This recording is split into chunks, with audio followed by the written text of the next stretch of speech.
Phones, can you hear me? All right, that's good. I'm also going to move this because I like to walk and talk.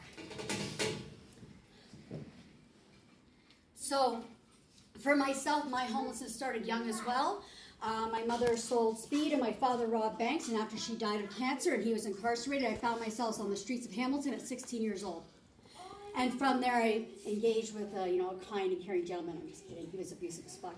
And from there, my addiction rolled out.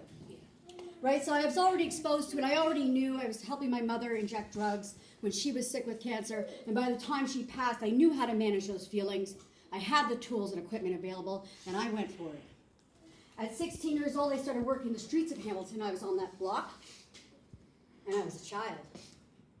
And I stood on those corners, and I hustled my money, and I lived on the streets. I don't want to use the term precarious housing, because I never knew where I was going to sleep. If I was in the trap house, I didn't know if I was going to wake up with somebody trying to sexually attack me. And often, I even one night broke into a laundry facility within a building using a screwdriver so I could curl up in the laundry room in the closet beside the dryer. It was really warm, though, on that cold winter night, so it really worked out well for me. I also slept in tents. That was another thing I did. I had tents set up, and the cops would constantly come and tear them down. And I thought that was odd because it was my home. I didn't have anywhere else to go. I didn't have anywhere else to sleep. Shelters could not manage somebody like myself because I was a substance user, an incredible amount of grief, with an incredible amount of trauma. And following rules like curfews didn't really work well for me. So, these are the things that I did to manage. There's a lot of danger out there when you're a child and you're a sex worker and you're living on the streets. There's a lot. I have been through numerous sexual assaults. I have been attacked, and the trap houses aren't always the safest place. So what do you do, right? What do you do? What are the options? Where do they lie? For 14 years, I slept wherever I could, and I did whatever I could to get by. My profession paid well, and sometimes I could get a hotel room for a few days and manage that, but often the only hotels that rent to somebody with no ID are not the best and are often riddled with bed bugs. There is only mosquitoes in tents. Just saying. So that was like a hard fact. So I always found it interesting, the amount of discrimination. So my process of dehumanization started when the people would no longer look at me in the eyes. When I was managing or panhandling downtown because I didn't want to stand on the block that night to get enough to eat, and people walked by me and did not see me, that's where it starts. When you become invisible to the society you live in. So here I was, a child on the street, and I say child because I never thought about it. I thought I knew so much then, but as I get older, because I'm 36 now, and I engage with other children, I was a kid, man. So here I was, this kid on the street, and I remember that. I remember the first time people wouldn't look at me in the eye at all. And I remember how that felt. I remember being called a whore on the corner when I was trying to get by. I remember people spitting at me at the corner, or throwing beer bottles, or insulting me because I was a child on the street trying to get by. And these are survival mechanisms that I knew. While most people were doing grade 10 biology, I was learning the intricacies of my own cardiovascular system. Right? While most people were going to proms and getting driver's license, I was learning how to cook product. Right? So these are interesting things. These are interesting adaptations. So here I was living in a counterculture to the dominant society, and I was outright rejected on every turn. If I went to a hospital, they labeled me with everything, and I could never get assistance. The discrimination I've experienced at the hands of the medical system was absolutely phenomenal. Absolutely phenomenal. As soon as that word addict gets labeled onto you, you're trying to get medical assistance, it's extraordinary. I was clinically dead 3 times before the age of 20. I was strangled to death by a serial rapist who killed 2 of my friends in an alleyway with a blue newspaper cord. And I bled to death out of an injury I caused to my leg, and that injury happened because the hospital turned me away and said that it was in my head, and when I came back on that stretcher hours later after they had pumped my heart, she couldn't look me in the eyes.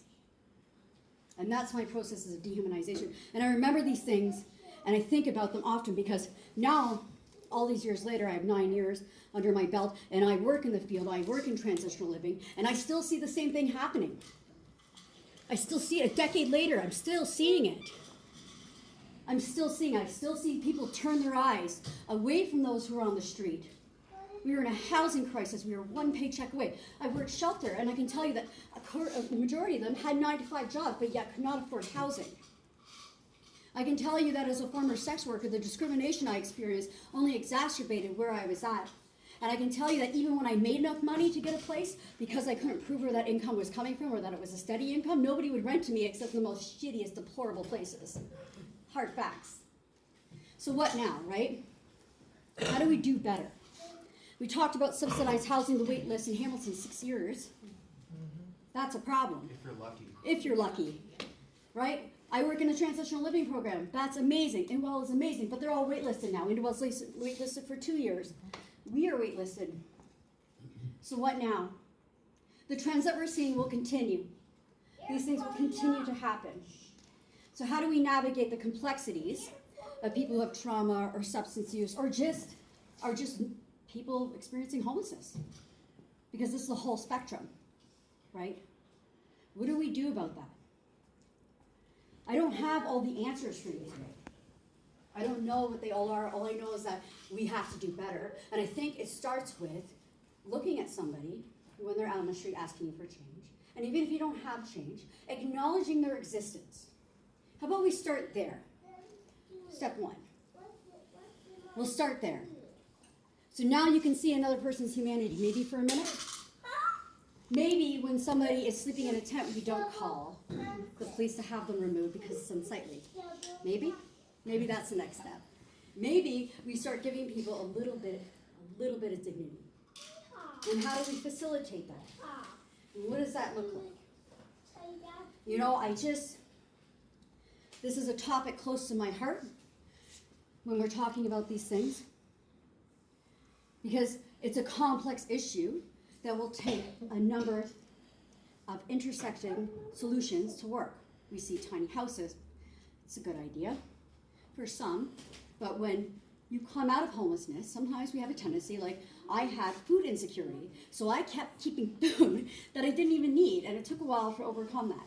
There are people who collect things because they've never had things before, and these are behaviors we have to navigate, which is why I like transitional living programs.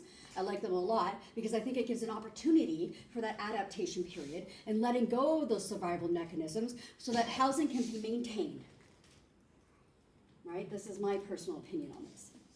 I think it's important. But even then, it's only a stepping stone. It's only half a solution, because even if we have the transitional living housing, what then afterwards? If they can't afford it? If nobody can afford housing, what are we going to do next? And what does that look like? You know, I can't convince somebody that somebody else deserves humanity. I don't know how to do that, because to me, I don't see it any other way.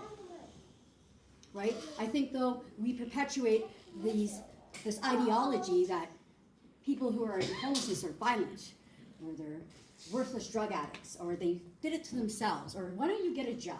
These are interesting things to me. I think they're absolutely ridiculous. Absolutely ridiculous. Maintaining employment with somebody with multiple mental health challenges isn't always going to work. Right? How do we navigate and send somebody to treatment through drug diversion court and expect them to get out, and then what? Now they don't have housing. Where are they going to sleep that night? They're going to go to the places they know where it's warm, they're safe for them. So then we just recreate the same problem. We're recreating it within cycles, and we have to do better. I remember so many times getting out of jail, and I had nowhere to go, and I would just hop in the next date's car, and I knew I could get by, and then from there I would find the local track houses to go hang out at for a few hours, and then from there I would find wherever I needed to sleep when I got tired enough. But if I stayed up enough and I did enough drugs, I didn't have to sleep, so this wasn't a problem for a while. I don't know how people can moralize it. I guess because maybe I was there. So it always astounds me when I read certain comments on sections, because I don't get it. I don't get it. So what is the process of rehumanization? How do we contribute to it with each other? And how do we build on that? And what does that look like? right? I believe in Maslow's hierarchy of needs. I believe it starts with communication. I believe it starts with acknowledgement. And I believe it starts with work. But it does matter. These structural issues are sometimes just so big and so overwhelming. But like I said, it doesn't have to be that hard. It can just start with acknowledgement. And I think that's a really good place to start. I hope today, after you listen to our speakers and their experiences with homelessness, that you remember that in those moments, that people do not heal from shame. There is no such thing as healthy shame. Shame is toxic. We heal in the recognition of each other's humanity. And from there, we can move forward. In my homelessness, I experienced extraordinary amounts of abuse. I remember cops waking me up. I was curled up in the bushes in a park one night. I'd been up for God knows how many days, and I found a nice little comfy spot with my little blanket, and they got me up hard, and I remember being yanked up and told to move along. And all I can think is, I haven't slept in 5 days, and that was a safe little spot there, and I don't know why you're doing that. You know, and I still stand by that. I still do.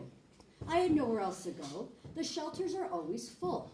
And even if they are full, and I do get in, I wasn't capable of managing curfews because I'm an active substance user. It's not going to happen for me in those moments. That is not a reality for me at that time. I believe in low barrier access to things. I believe in meeting people where they're at. I believe in harm reduction. Harm reduction is this cool thing, and it's not just about clean needles or naloxone.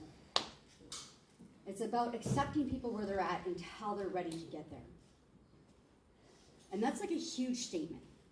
It's a huge statement to say, you know what, in this moment, when somebody's angry or hurting or lashing out, to say, it's okay.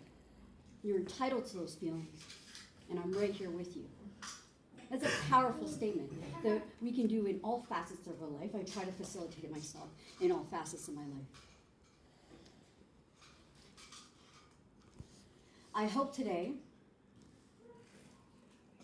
that your eyes open a bit. Just a little. I think that's it for you guys. Thank you.